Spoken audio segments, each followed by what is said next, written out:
I didn't see anything, but when my dog froze like that, I knew something was watching us. The robbery happened hours later, right where my dog warned me. I was having a heart attack, and my dog made a choice that saved my life. They told me I'd have to give him up. Then my dog answered for both of us. He never stopped guarding me, and I never stopped standing with him.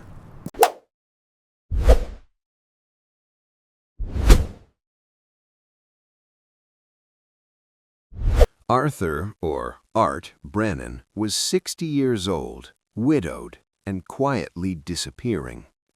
The narrow two-story row house on Sycamore Street had once been loud with life, doors slamming, a radio always playing, his wife laughing from the kitchen. Now it breathed slowly, like an old man itself. Every creak of the stairs, every hiss of the radiator reminded Art that time had narrowed his world to routines. Wake up, toast and coffee, pharmacy run, evening news, sleep. And Otto. Otto was always there. Not near, there, present in a way people rarely were anymore. He was a 90-pound German shepherd with a graying muzzle and eyes that never truly rested. Even asleep, Otto seemed to be listening, watching, guarding. He didn't curl up at Art's feet like a normal dog. He positioned himself. Doorways, hallways, corners with clear sight lines. Art had learned quickly Otto wasn't staying with him. Otto was on assignment. The adoption paperwork had called him a retired police canine, but retirement, Art realized, was a technicality. Otto had taken a bullet for his handler years ago, survived, and been deemed unfit for active duty. Not broken, just redirected. His son-in-law, a Philadelphia cop, had brought Otto over one afternoon. He needs somewhere quiet, he said.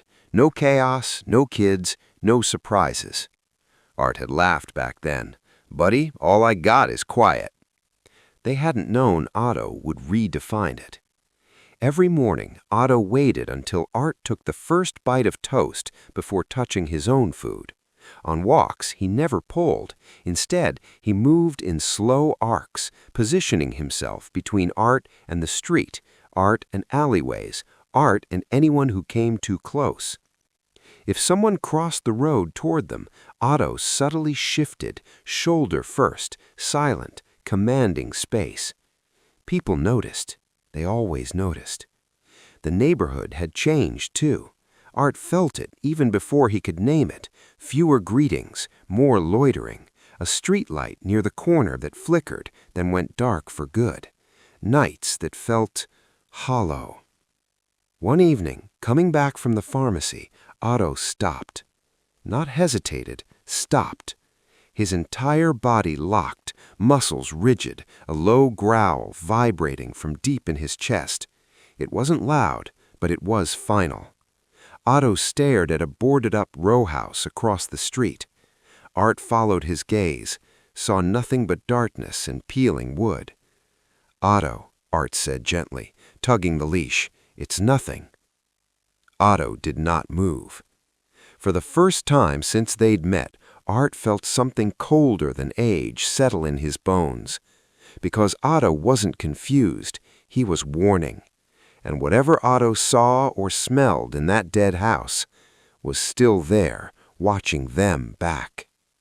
That night, Art slept poorly, and somewhere in the dark, something else stayed awake too, waiting for another chance to be seen. Art didn't sleep so much as drift in and out of shallow awareness, every creak of the house sounding sharper than it should. Otto never moved from his position across the bedroom doorway, not once. Art noticed because each time he woke, the dog's amber eyes were open, unblinking, fixed on the dark hallway beyond. By morning, the growl from the night before still echoed in Art's chest. They went out as usual, same route, same pace, But Art felt exposed, like the street had shifted an inch closer to him while he wasn't looking. Otto, on the other hand, was wound tight. His movements were precise, deliberate. No sniffing, no distractions. His head turned constantly.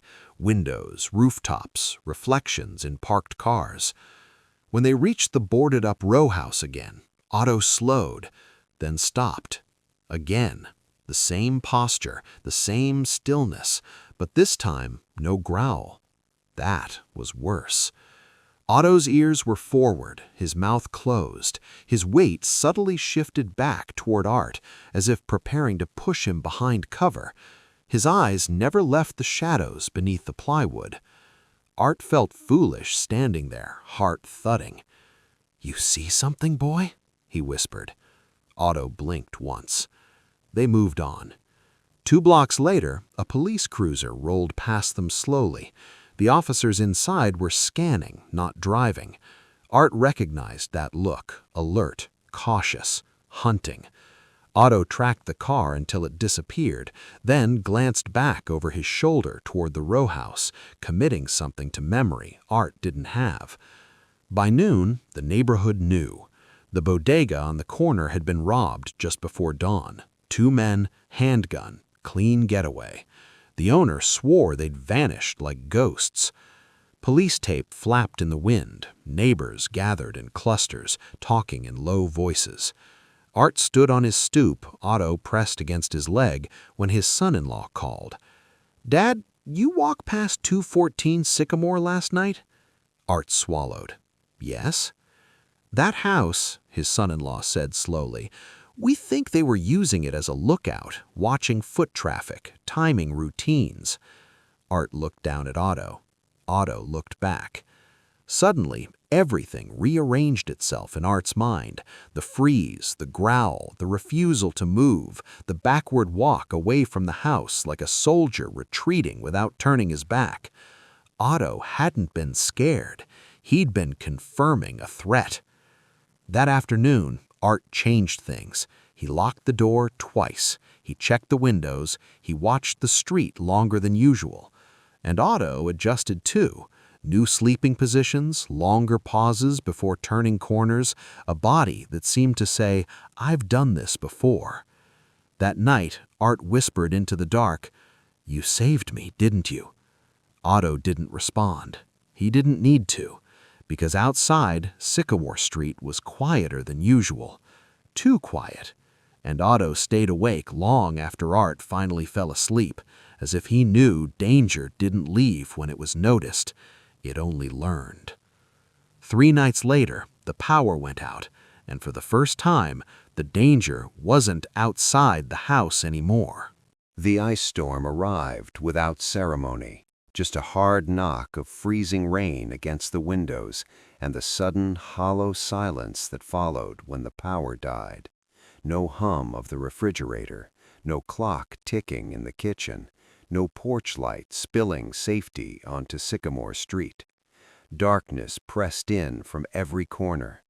Otto reacted immediately. He rose from the doorway and made a slow circuit of the house, nails clicking softly on the hardwood, pausing at each window. Art watched from his armchair, wrapped in a blanket, pretending the tightness in his chest was nothing more than the cold. The fireplace wouldn't cooperate. His hands shook as he struck match after match, breath coming shorter each time. The pain bloomed suddenly, sharp, heavy, familiar in the worst way. A crushing pressure spread across his chest and down his left arm. "No," Art whispered, "not now." His nitroglycerin pills were upstairs. The staircase loomed like a cliff. Art sank into the armchair, vision narrowing, breath ragged. Otto was beside him instantly, whining, nudging his hand, his body warm and solid against Art's failing strength. "Otto," Art rasped. He pointed toward the stairs. "Pills, upstairs." For a fraction of a second, Otto hesitated. Then he turned and ran. Art heard chaos above, drawers pulled open, a cabinet banging, something clattering to the floor. Seconds stretched into eternities. The pain intensified. His fingers went numb. He thought briefly of his wife, of the quiet house finally winning. Then Otto thundered back down the stairs, but there was no pill bottle in his mouth. Instead, Otto dropped the cordless phone squarely into Art's lap. Art stared, confused, then understood. With shaking fingers, he dialed 911. His voice came out broken, but it was enough to summon sirens into the frozen night. Otto didn't stop there. He sprinted to the front door, leapt, and slammed his weight into the handle. The lock clicked, the door cracked open, letting in a blade of icy air and the promise of help. Then Otto returned. He lay across Art's feet, heavy and grounding, his body a barrier against the cold. His eyes stayed fixed on the door, ears twitching at distant sounds only he could hear. Art's vision faded at the edges as red and blue lights painted the walls. Paramedics burst in. "Patient here," one shouted. As they worked, Otto never moved. One medic tried to pull him back. "He's fine," Art whispered hoarsely. "He's working." At the hospital, Art survived. Barely. The doctor called it a warning, the kind you don't get twice. His daughter flew in the next morning, panic still etched into her face. "Dad," she said, gripping his hand, "you can't live alone anymore." Art didn't answer, because across the room, lying alert but exhausted, was Otto, watching, waiting, and Art suddenly realized the cruelest truth of all. The one who needed protection now might not be the man. The question wasn't whether Art could survive another winter alone. It was whether survival meant losing the one guardian who had already saved his life. Art came home 3 days later with a plastic bag of prescriptions, a medical warning pamphlet he didn't read, and a decision hanging over his head like a verdict that hadn't been spoken yet.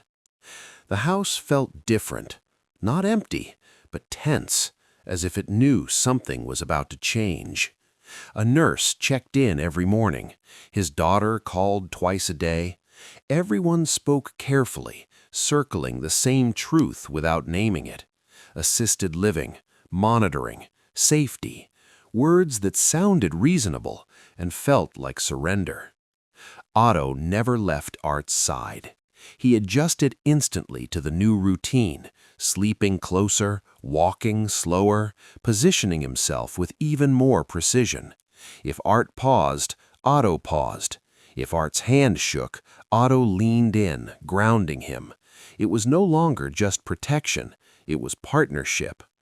The social worker arrived that Friday afternoon, clipboard in hand, smile practiced. She spoke kindly about options and supportive environments. Then she glanced at Otto. "A dog his size," she said gently, "especially with his history, most facilities won't allow it.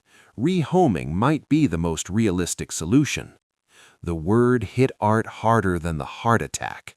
Rehoming. As if Otto were furniture. That evening, after the nurse left, Art sat heavily in his armchair. Otto rested his head on Art's knee, eyes searching his face. "What do we do now, partner?" Art whispered. Otto lifted his head. Then, deliberately, he stood. Art watched, confused, as Otto walked down the hall to the closet.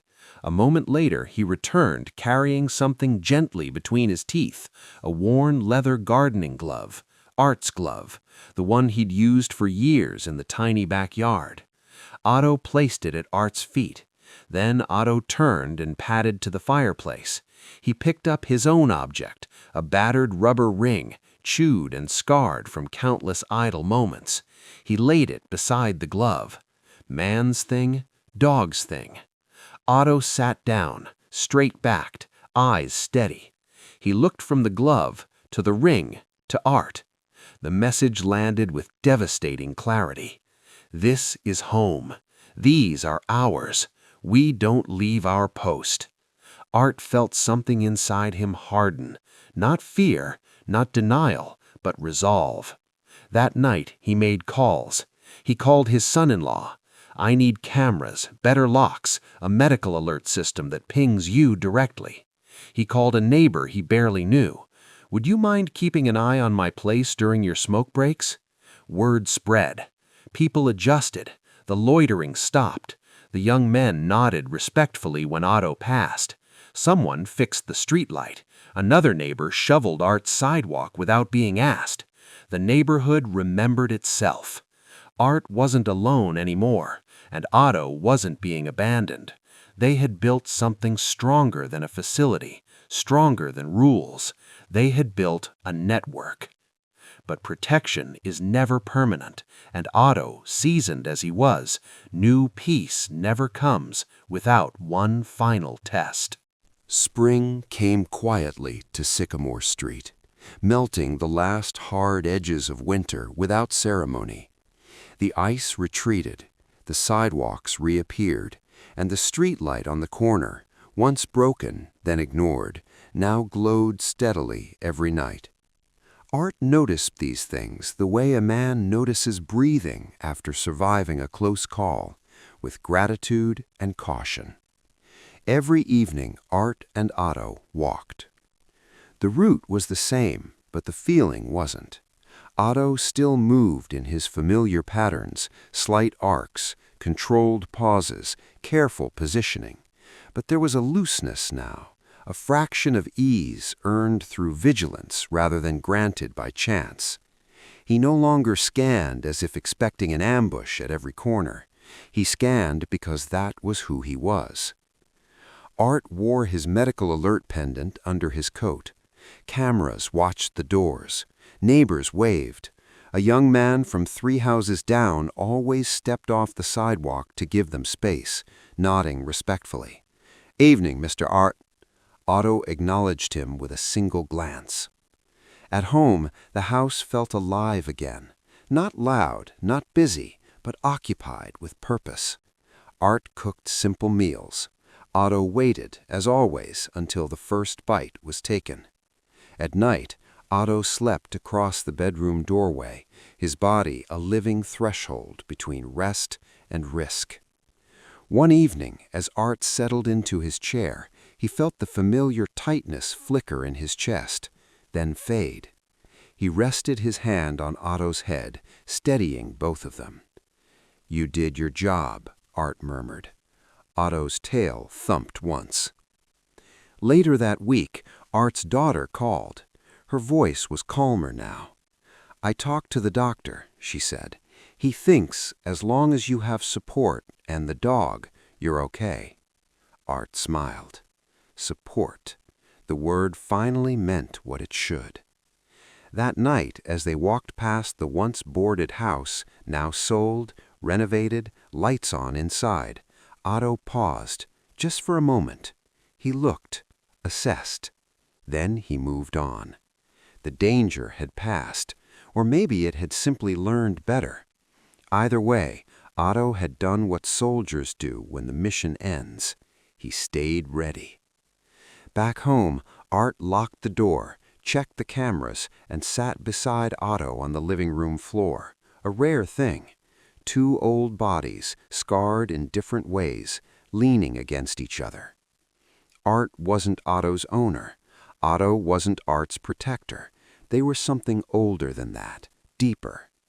On Sycamore Street, people said you weren't truly safe unless Otto had seen you walk by and unless Art had nodded back. A man and his dog, holding the line, not with force, but with presence. 2 sentinels, side by side. And for the first time in a long while, Otto closed his eyes before midnight. Because for now, the watch was shared.